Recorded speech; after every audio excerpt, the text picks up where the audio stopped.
Gentlemen, there's a book Ryan Terabane just came out with called The Value of Others.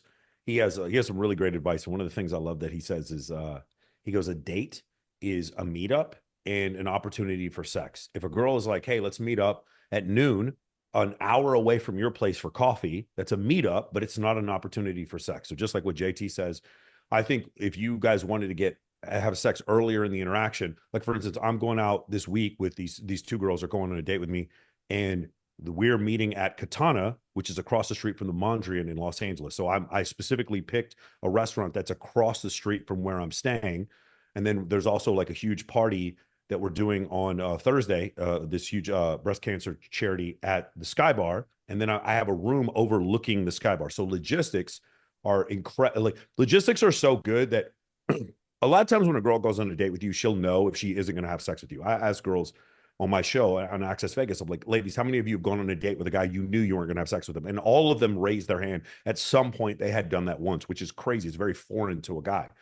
But a lot of times, if your logistics are good and your game is good, you can take a woman who like had no intent, not she didn't want to have sex with you, but she had no intention of having sex with you. And then she's like, her buying temperature and her state is so pumped up that she ends up having sex with you because she's having such a great time. There's this massive state break that happens when you go from the fun location to the hour-long drive back to your ranch. The hour-long drive, you go from the strip in Las Vegas to the 45-minute drive to like Red Rock Canyon. Like I logistics are so incredibly important. When in my bedroom, if I open up the blinds, I can see Aria, Cosmopolitan, Bellagio. I can see the wind from my bedroom. And so a lot of times a girl is like, it's this one of these things where like she feels safe. She's like, oh, well, my friends are over here at this place, and I'm just right there. So logistics are really, really important, and they can actually trump a lot of times game when it comes to the late game, when it comes to closing. So I would recommend logistics. And the other thing is this one, man. A lot of these guys are asking this question.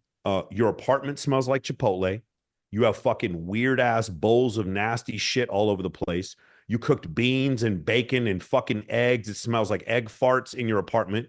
You have a roommate who cooks he's like eating paleo. He's like training for a workout thing, and he cooks the nastiest smelling shit right before the girls come over. You got cats or dogs that peed and poop in your apartment. You can't smell the shit anymore.